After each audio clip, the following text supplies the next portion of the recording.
Bienvenue à bord de l'Officiel, le bateau de la CNR et de la ville de Lyon.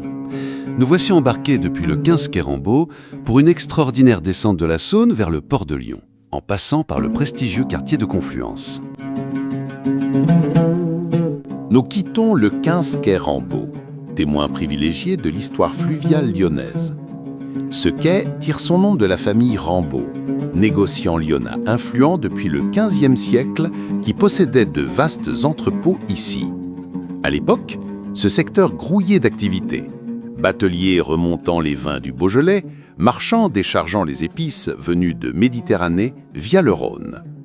Regardez ces superbes immeubles aux façades ocre et rose, couleur obtenue grâce aux pigments naturels extraits des carrières de Couzon au Mont d'Or, juste au nom de Lyon. Cette pierre dorée est devenue la signature architecturale de notre région. Ces bâtiments du XIXe siècle abritaient souvent au rez-de-chaussée les bureaux des voituriers Parrot, l'ancêtre de nos transporteurs modernes.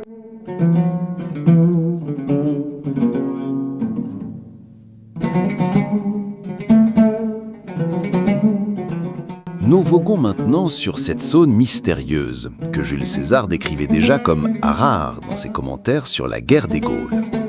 Les Lyonnais l'appellent affectueusement la Saône lente, par opposition au Rhône rapide. Cette rivière unique coule du sud vers le nord sur 473 km, particularité qui fascine depuis l'Antiquité.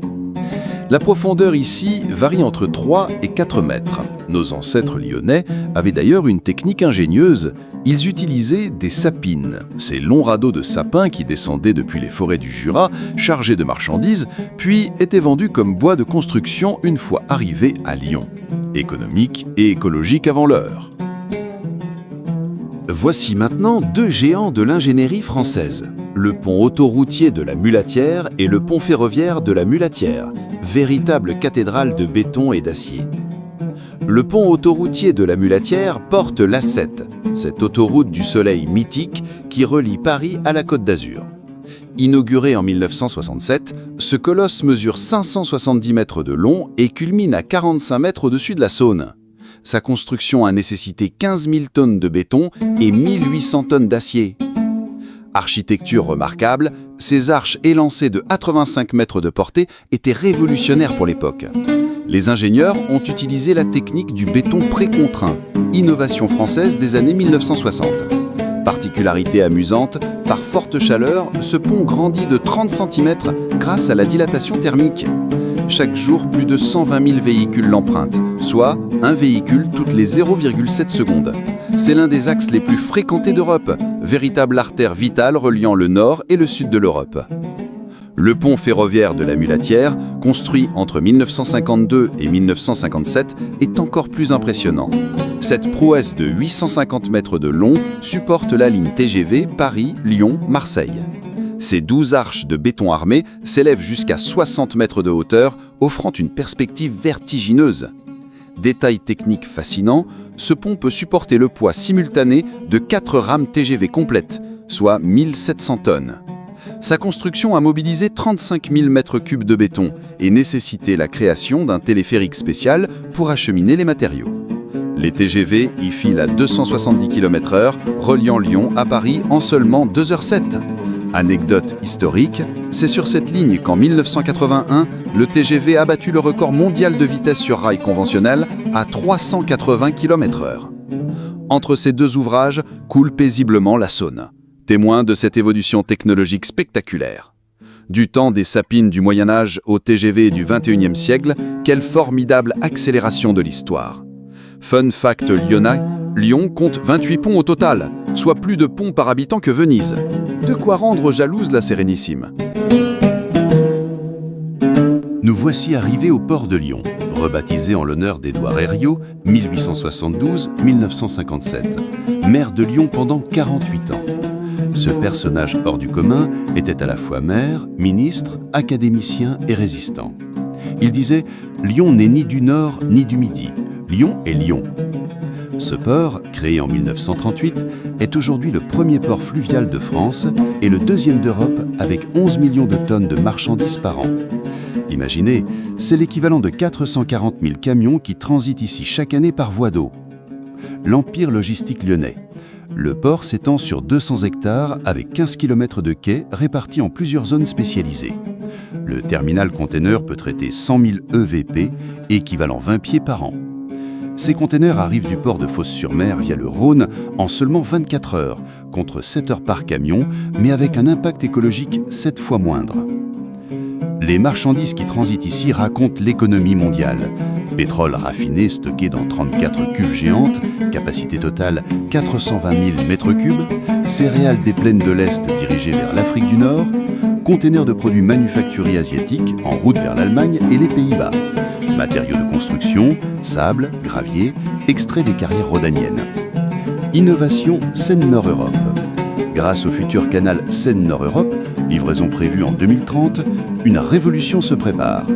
Des péniches pourront relier Le Havre à Marseille en passant par Lyon, créant un axe fluvial transeuropéen inédit. Lyon deviendra alors le hub central de cette autoroute de l'eau de 1000 km. Les chiffres qui donnent le vertige. 450 entreprises implantées sur la zone portuaire, 15 000 emplois directs et indirects, connexion avec 37 pays. Le trafic container a augmenté de 400% en 20 ans. Des barges poussées de 4 400 tonnes remontent depuis Marseille, équivalent chacune à 180 camions. Écologie et performance. Une péniche consomme seulement 8 litres de carburant pour transporter 1 tonne de marchandises sur 100 km, contre 25 litres pour un camion. Le port évite ainsi l'émission de 500 000 tonnes de CO2 par an. Les nouvelles péniches électriques expérimentées ici préfigurent le transport fluvial de demain. La voie bleue européenne. Prouesse technique remarquable. Grâce aux 12 écluses du Rhône aménagées par la CNR, notre armateur, des convois de 4 400 tonnes peuvent naviguer depuis la Méditerranée jusqu'aux Pays-Bas. Un container expédié de Shanghai peut ainsi rejoindre Rotterdam en passant par Marseille et Lyon, évitant les embouteillages du tunnel du Gothard. Multimodalité exemplaire. Le port connecte parfaitement tous les modes de transport, voie d'eau bien sûr, mais aussi autoroute A7 et A46, ligne fret SNCF vers l'est de la France et même l'aéroport Lyon-Saint-Exupéry, distant de 25 km. Cette convergence fait de Lyon le deuxième nœud logistique français après Paris. Nous entrons maintenant dans le quartier Confluence, véritable laboratoire urbain du XXIe siècle.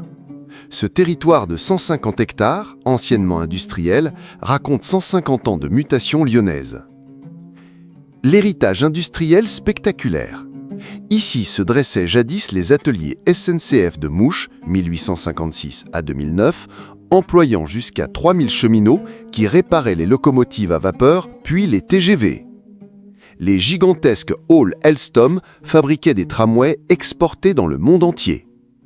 La prison Saint-Paul, 1865-2009, enfermait ses détenus derrière des murs de 8 mètres de haut. Même Verlaine y séjourna en 1873.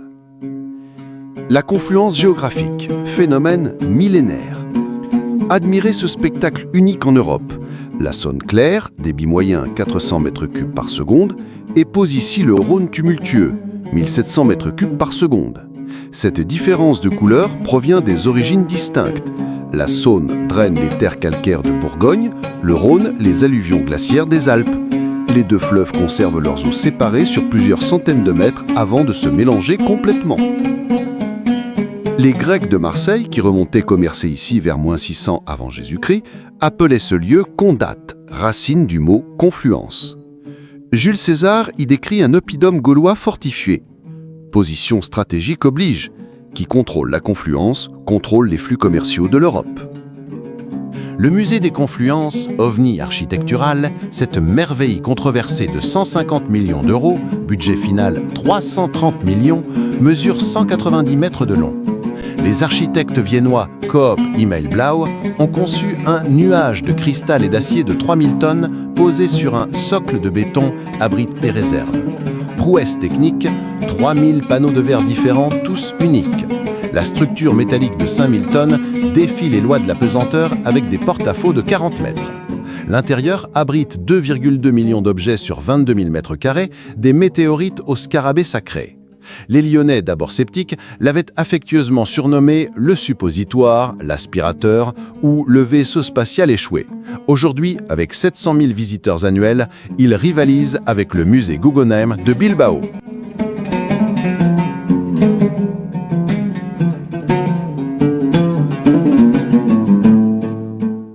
Le cube vert, 55 mètres, de Jacob plus Macfarlane, mélange bureau et commerce avec sa façade végétalisée de 2000 mètres carrés. Première tour biosourcée de Lyon, utilisant béton de chanvre et isolation en fibre de bois. La sucrière, ancienne raffinerie de sucre construite en 1930, est devenue temple de l'art contemporain. Ces silos de béton brut de 15 mètres de haut accueillent la Biennale d'art contemporain de Lyon, 4e événement mondial dans ce domaine. Le cube orange, autre création spectaculaire de Jacob plus Macfarlane, défie tous les codes architecturaux. Cette résidence de 96 logements sociaux de 50 mètres de haut arbore une façade orange flamboyant percée de trous géométriques surdimensionnés. Ces ouvertures ne sont pas fantaisistes. Elles créent des loggias privatives, optimisent l'éclairage naturel et offrent des cadrages uniques sur la confluence. Architecture pixelisée révolutionnaire, chaque trou mesure entre 2 et 8 mètres de diamètre, créant un jeu d'ombre et de lumière fascinant selon les heures de la journée. La couleur orange vibrant, obtenue par panneaux d'aluminium laqué, fait écho au ton chaud de la pierre dorée lyonnaise, tout en affirmant une modernité radicale. Prouesse sociale remarquable, ces 96 logements sociaux, du T1 au T5, prouvent qu'habitat populaire peut rimer avec excellence architecturale. Les loyers restent accessibles, 450 € pour un T2, dans ce quartier en pleine gentrification. Les habitants se disent fiers de vivre dans cette œuvre d'art habitée. Détail technique amusant, les trous sont orientés pour éviter les vis-à-vis, tout en maximisant les vues sur les fleuves. Certaines loggias offrent des panoramas à 180 degrés sur la confluence. Les architectes autrichiens ont même intégré des jardinières suspendues dans certaines ouvertures, créant des pixels verts dans cette façade orange.